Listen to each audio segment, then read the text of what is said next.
تلاش جن۔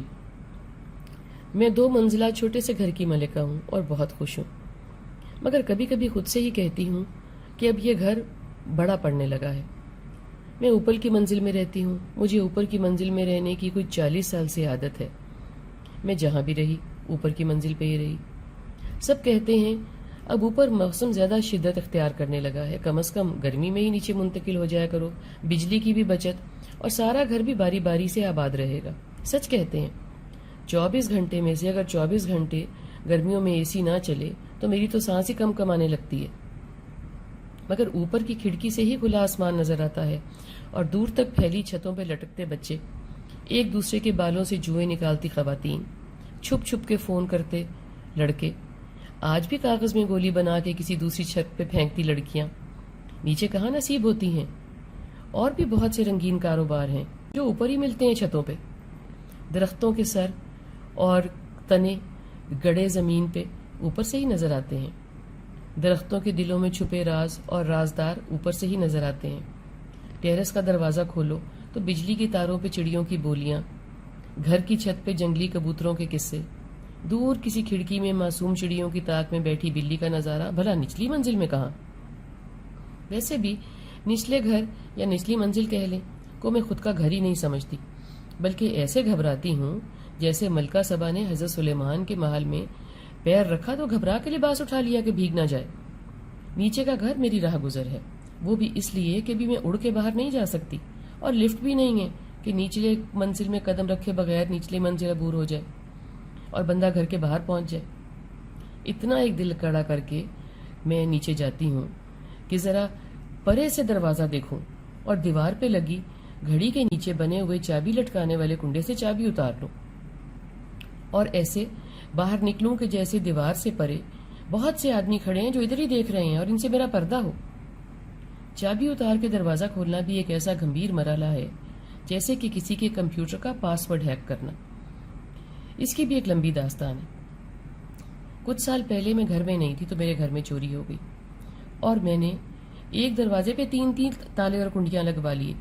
اب میری ہی مصیبت بنی ہوئی ہے، ایک ہاتھ میں کمپیوٹر اور کتابیں، دوسرے میں پرس۔ اللہ، دروازہ کھولنا بھی ایک مرحلے سے کم نہیں ہے۔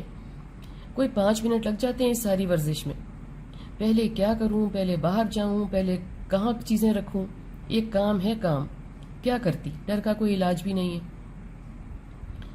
سنتے جائیں، یہ تو میں بتانا بھول ہی گئی کہ سیکیورٹی سسٹم بھی لگا ہوا ہے، وہ بھی ایک گمبھیرتا ہے، آپ کے لیے بھی اور میرے لیے تو ایک پہاڑ۔ پہلے دروازے کے مرحلے کو عبور کر کے میں ہاتھ کا سامان کار پہ رکھتی ہوں، پھر واپس آ کے الارم کا مسئلہ دیکھتی ہوں۔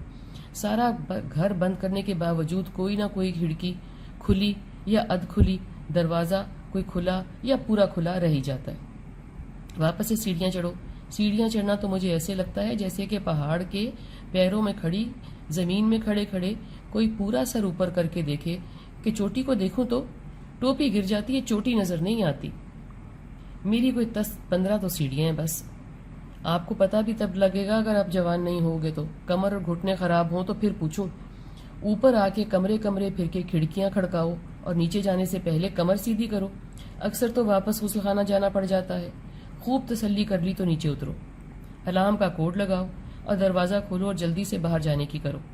اتنی جلدی ہوتی نہیں جتنی میں ڈالتی ہوں، اسی میں بہت مرتبہ پاؤں کی ایڑی بھی چھلوائی ہے اور کئی مرتبہ پاؤں کا ناخن اڑوایا ہے، مگر سبق نہیں سیکھا۔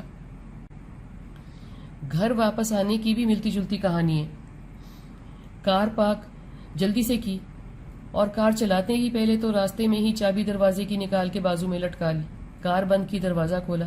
سمجھ نہیں آتی پہلے سامان پکڑوں کہ پہلے اندر جا کے الارم کھولوں اور حوصلے سے سامان نکال کے اندر لے جاؤں، اندر آ کے دروازہ واپس سے بند کر کے سامان کو سمیٹوں اور اٹھا کے اوپر لے جاؤں، مگر نہیں جی، ایسا تھوڑی نہ کرنا ہے۔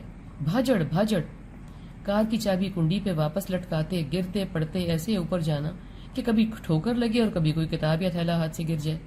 ایسی بھی کیا، لگتا ہے گھر خود کا اپنا نہیں ہے، بھاگی نہ تو مالک مکان دروازے پہ دیکھ کے کرایہ مانگے گا اور مجھ کو چھپنا پڑے گا، یا جیسے کوئی آسیب پیچھے لگا ہو۔ آسیب سے خوب یاد آیا، کہتے ہیں جن ہوتے ہیں، القرآن جگہ جگہ کہتا ہے جن و انس، سو ہوتے تو ہوں گے، کب کیسے کہاں ہم کو بیان نہیں معلوم۔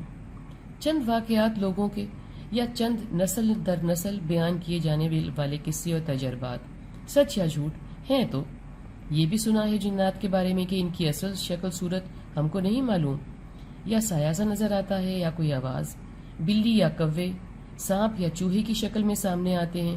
کوئی تو پہچان پاتا ہے، معلوم نہیں کیسے، اور اکثر نہیں پہچانتے۔ پہچان کے بھی طریقے بیان کیے جاتے ہیں، کچھ یہ کوئی اچانک سامنے نکل آئے، نہ ڈر ہو، گھورے، ٹھہر بھی نہ پائے یا مقابلے کے لیے للکارے، تو سمجھو یہ اصل جانور نہیں ہے، بلکہ اللہ کے حکم سے اس وقت کسی جن کو اس جانور کی شکل میں آنے کی استطاعت ہوئی ہے۔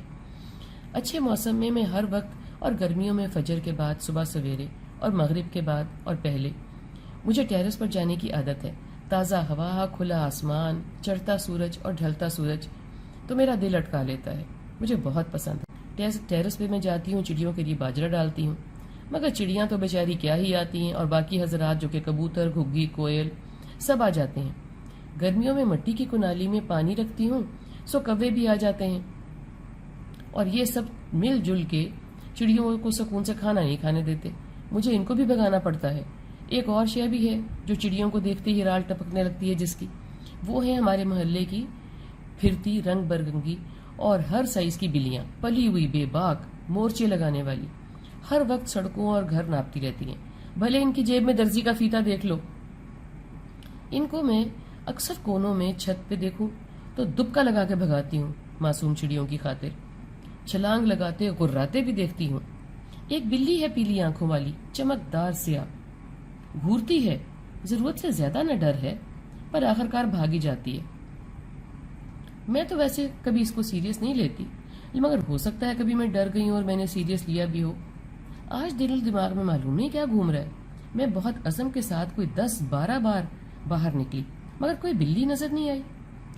3-4 کو تو میں پہچانتی بھی ہوں کہ یہ گلی نمبر 16 کی بلیاں ہیں۔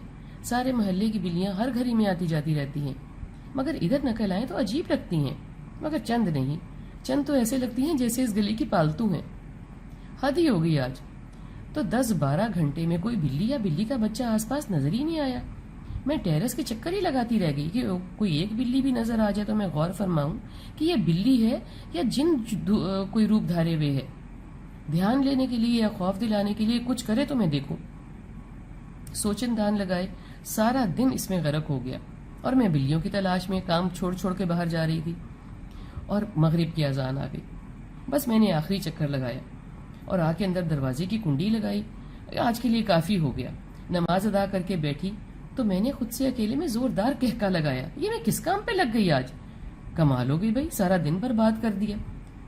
ویل، تلاش جن تھا یہ، بے وقوفی کی بھی کوئی حد یا سرحد ہوتی ہے۔ ویسے جنات کی موجودگی بغیر مادہ وجود کے بھی تو ہمارے ارد گرد موجود ہو سکتی ہے نا۔ یہ موجودگی اللہ کے حکم سے ہوتی ہے، راستے میں نہیں آتے، شکر ہے اللہ کا۔ خام خواہ ڈھونڈنے کی تلاش کرنے کی ضرورت نہیں ہے کوئی بھی۔